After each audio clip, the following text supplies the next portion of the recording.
I'm Tim Ventura, and we're joined today by Frankie III, a West Point graduate, seasoned executive, and the award-winning co-author of LinkedIn, The 5-Minute Drill for Executive Networking Success.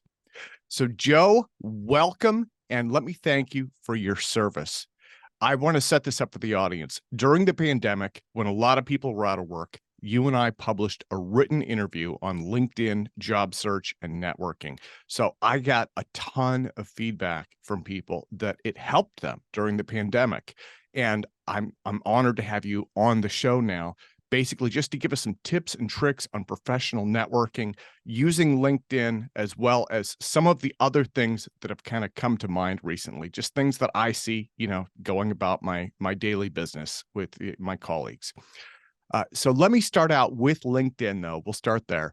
What led you down the path to becoming an expert level user?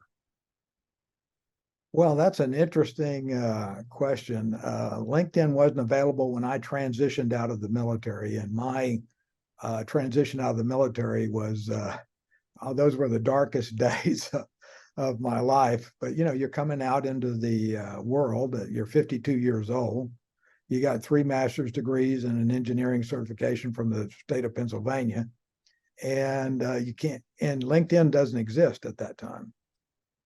It was just a new infant.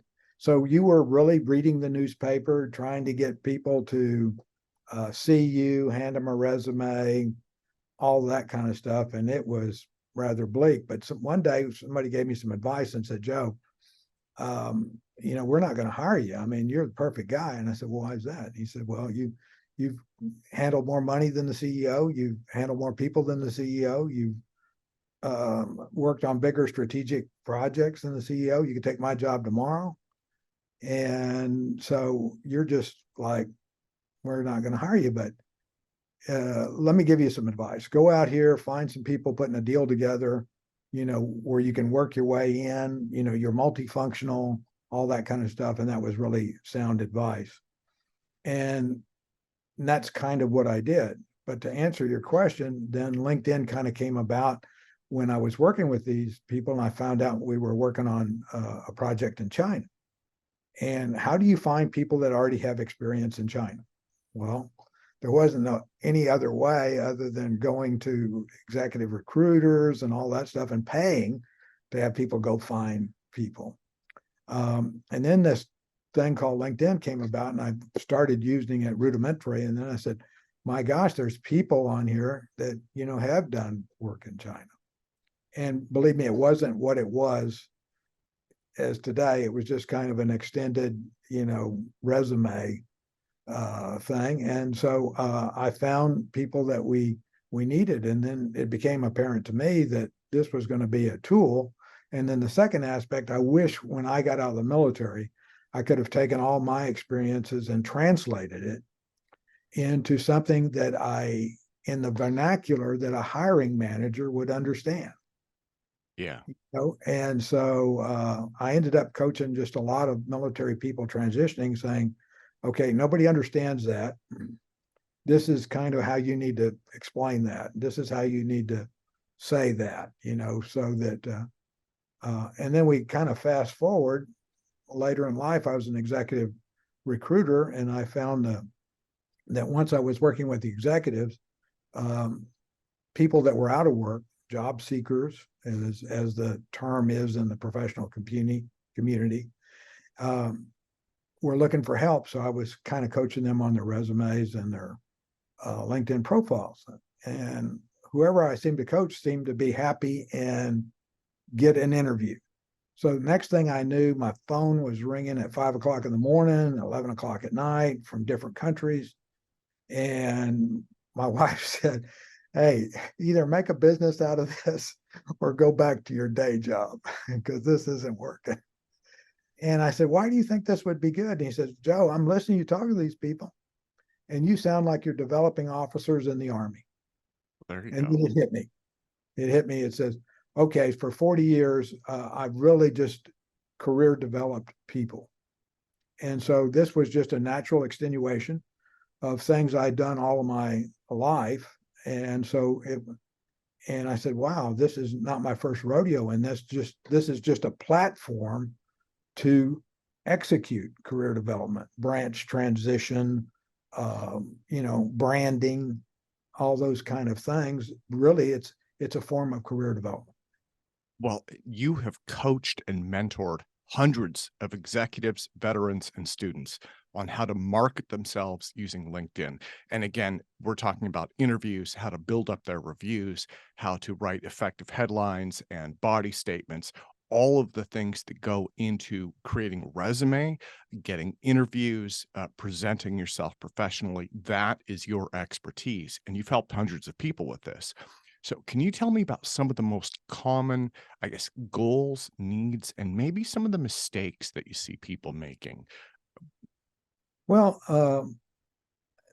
the biggest challenge, believe it or not, and one of the things that I say, in the background photo of my profile, I said, if you know where you're going and you know where you are, then there's a way to build a LinkedIn bridge to get you from where you are now to where you want to go. But when you really ask people, okay, what do you want to, where are you going, where you want to do, then you find out we don't have that answer.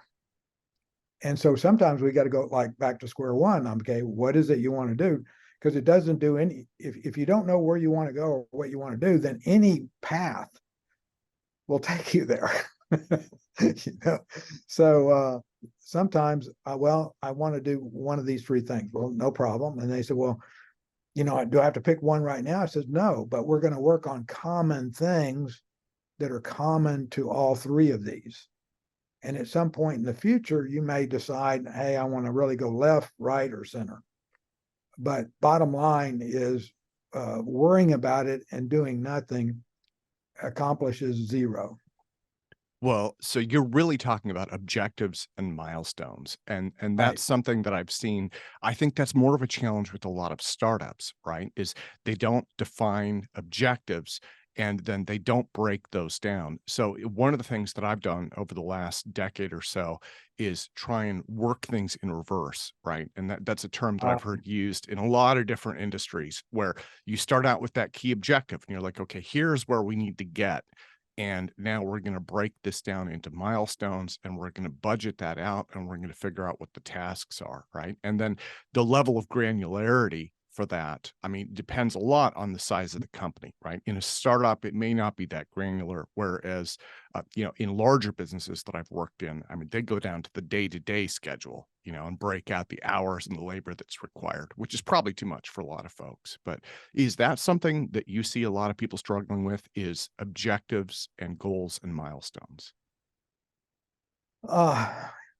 Yes, and there's kind of a side answer to that because a lot of times I'll just divert for a second. A lot of times people come to me and says, Joe, I'm trying to get this director role and I'm just not having any luck. And I'm looking at it and I said, okay, nobody's calling you for a director role because you're a vice president.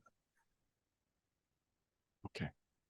In other words, what you're saying here, what you've done here and your metrics, you're really at the vice presidential level. And so consequently, you need to stop asking to be a director. And, with a couple of gentlemen I've done that with, once they put the vice president up in the headline, then they started getting more activity, and eventually they landed. Now we built out the things that you would want to see as a vice president. I mean, he had done those things. We didn't make them up, So a lot of times I was coaching somebody the other day, and they said, "This is what I want to do." And I said, "Okay, this is going to be probably a 2-year plan." They said, "Why you said that? You need another year of college. You need this course, this course, this course, this course, to be competitively considered against the peers that are competing for this." I didn't come up with this. You said this is what you want to be, and I don't care what path you choose. It involves work. Okay. Well, and so you are not pitching yourself, but I'm going to pitch you a little bit. This is the reason that a lot of folks can benefit from having a coach or a mentor or you could even just call it like a disinterested third party who can take a step back and look at them. So when you talked about someone applying for director roles where they really had vice presidential level experience, right? That's the kind of thing where we deal with so many things ourselves. Like I think one of the most common challenges is imposter syndrome, right? Where a lot of people don't feel like they're qualified for what they do. And so having someone like yourself, and it doesn't have to be yourself, it could be any Mm. one of a number of mentors that all of us have in our lives. But having someone who can look at you from a little bit of a distance and say, this is where you're really at, and maybe this is where you fit.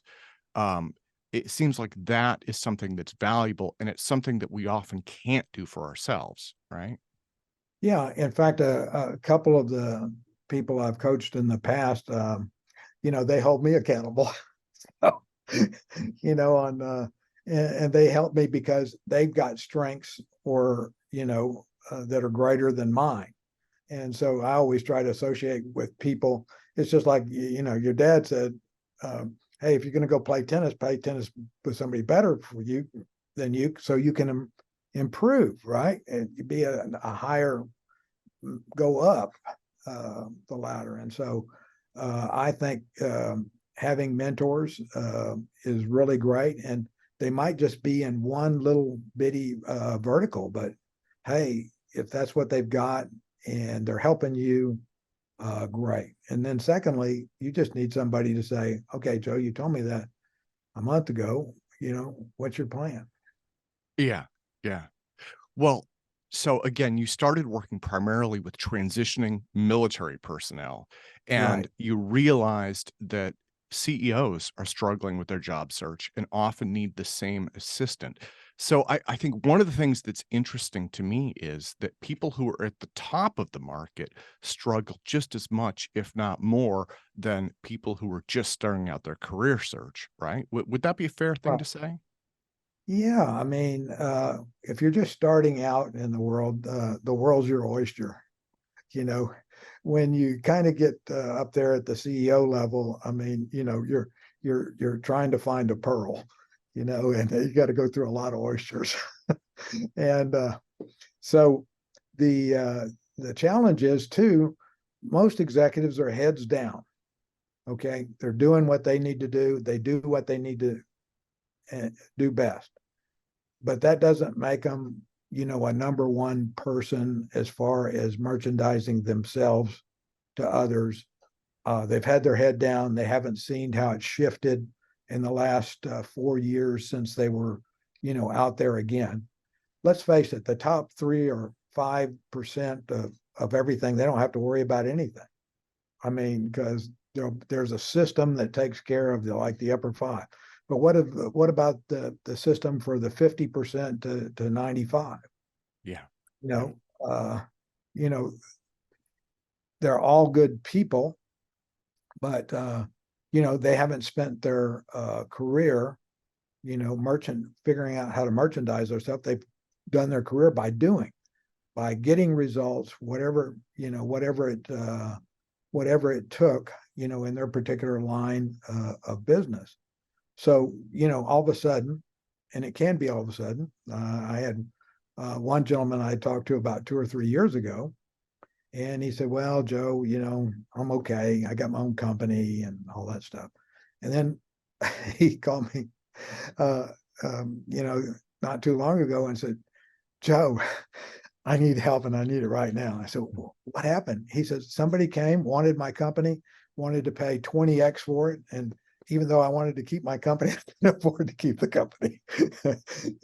He says, that's not going to ever happen, and so he sold the company. But then, he didn't have a profile to get him what he wanted next, which is another opportunity. And so sometimes I'm talking to people and I don't see them for 3 or 4, 5 years, down the road, which is fine. I mean, it's when they want it, right? It's not when I want it. And so what we did with him is got all his expertise out there because it was really hidden. And, running his own company, he didn't need it. But now all of a sudden he wants to be competitive amongst all other CEOs in this highly technical realm. So, we had to get it out there, and he hadn't even finished all the updates. And two owners of a company found him, not even recruiters, Okay. and talked to him and said, "We think you might be, the right guy to help us." And what they were saying to him is, "Hey, we've taken this company as far as we're going to go, and we know we need the guy to take it further isn't us. So Yeah. we're going to step back to the board, and we would like you to come in and work with it." And so they wouldn't have found him had he hadn't updated his profile, because they found him on a LinkedIn search. Well, so on LinkedIn, and again, I'm going to jump onto, time and schedule management next, but I Yeah. should ask about um, network size and how often people post, because this is something I think where quality is far more important than quantity, right? It doesn't matter how large your network is if they're people who are perhaps, entry level, right? Because you're looking for recruiters, you're looking for people who can help you find jobs to move up. But is having a large network better, and how often would you recommend people post? And I think that may apply to all social media, not just LinkedIn. But Yeah, I can't speak for the other ones, because maybe they're designed for posting. But in LinkedIn, the key is, I think, hey, it's all about the quality of the post. It's really not about, hey, do I have to get one out every time I turn around? I think if you post 3 times a week as a professional on LinkedIn with something that is, valuable, or you're announcing something that's happened about yourself or something, to your network, uh, that's fine. Now, there's all different kinds of philosophies. So I've got one guy he's doing 2 posts a day, and it's fairly decent stuff, but I think it's AI generated, because it's just too much. I can't absorb that. So the question I have is, okay, out of his 18 posts this week, I wish he'd tell me, hey, I think out of my 18 posts, these are the 3 good ones. And then I'd go read them. well, so one of the things I would stress in terms of posting is no politics and no religion, and those are my rules. But Oh, I absolutely. I've read psychological studies on this. People are passionate about politics, and so they will post their left, right, and center, what party, what candidate they really like, as well as the ones that they don't like. The thing is, those don't convince others. What it does is just create enemies for you. And in the LinkedIn network, it is very apolitical. And so I think most people understand that, but I do see the occasional faux pas. And I think, when that happens, actually, people usually indicate, you know what, this isn't really the place for that. So this is professional networking, right? We're not doing the Yeah. troll I stuff you'd mean, see elsewhere. and LinkedIn's a large platform. And so, you're going to see stuff now and then. I think they're trying to do their best at, policing it. But, hey, we all got to police it. I see, I've been on LinkedIn for 19 years. So when I see a fake profile, I know it's a fake profile. Yeah. My part, I go up and report it.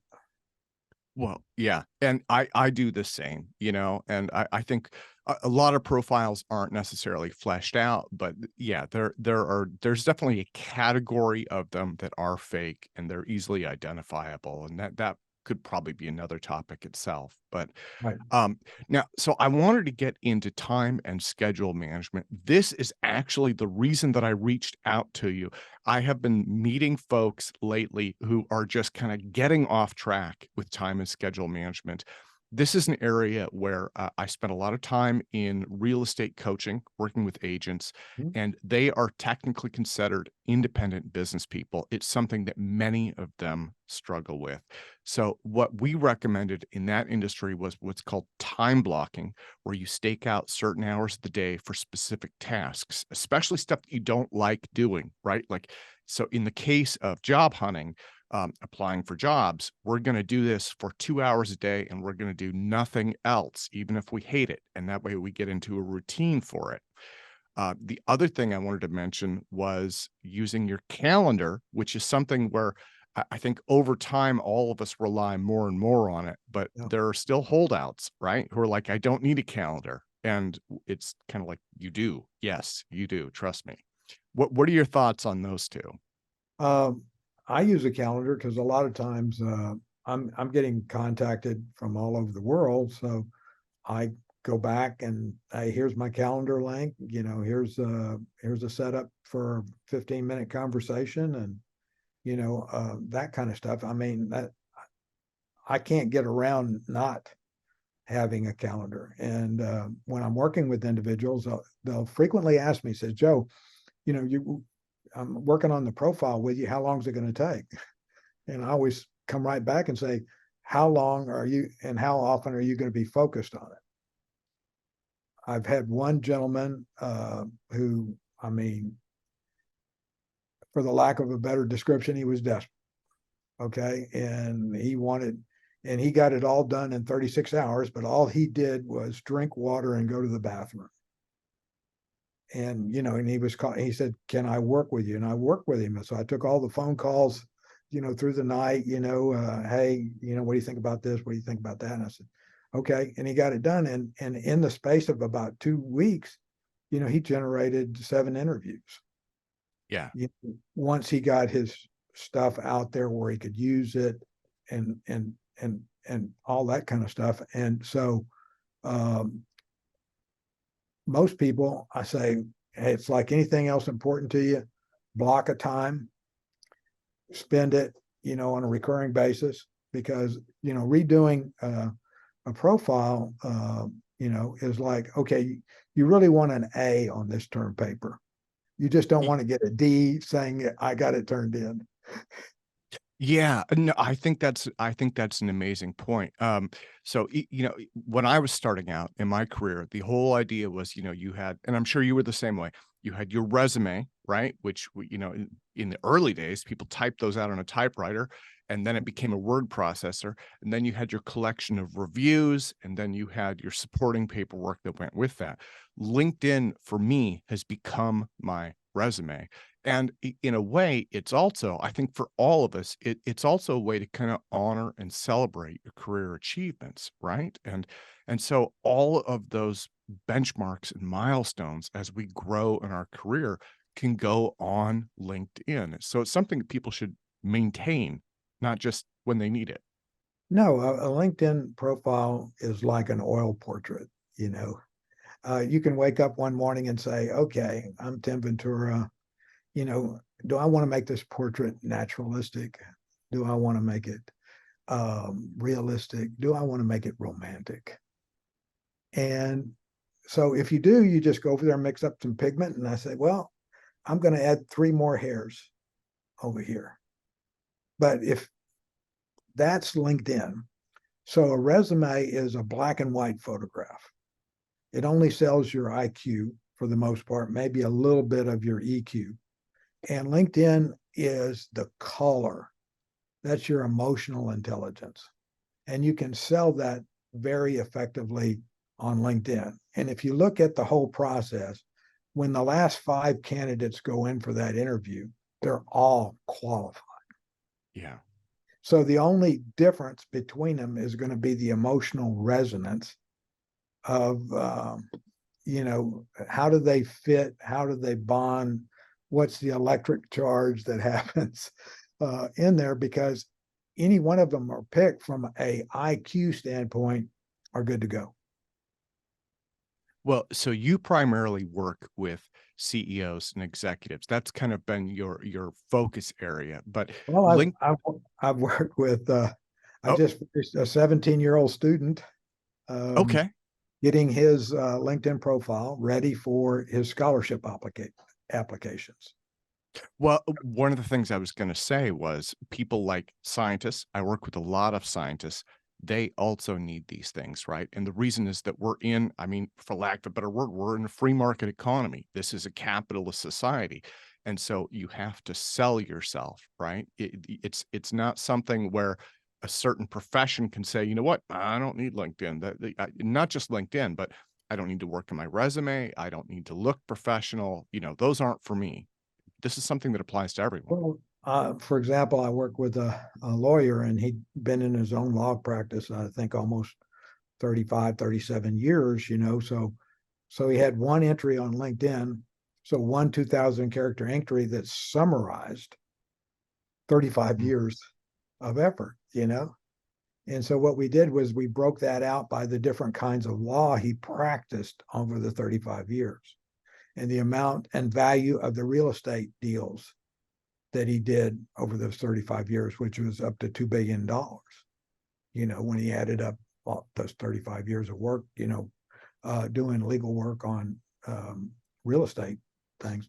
So consequently, once we got all of this ability out there, then he started getting, traffic, and, he's picked up a client or two, because they run searches. You at least get the phone call. Yeah. I always talk about, you're fishing, right? You get a bad fish, you take it off the line, you throw it back in the lake, but you did catch something. Well, one thing that I absolutely have to ask you about is pay range. And the reason is we have been dealing with very high inflation lately in the US. And I've noticed that in terms of, and this isn't executive, this would go across the board. I think that we tend to think in terms of salary ranges for our skills, and inflation erodes that over time, right? So is that something that you've seen lately? In my case, I recommend people use salary.com to research reported pay for comparable jobs in their zip code. But I wanted to see what your thoughts were, and if you see a lot of professionals lowballing jobs because they're just forgetting that money is changing. Well, I always look at it, compensation is based on three things.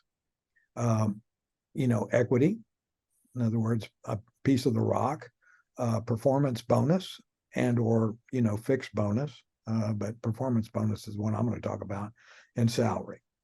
And so, okay, most people are not going to deal with equity. That's that CEO, big officer realm, founder.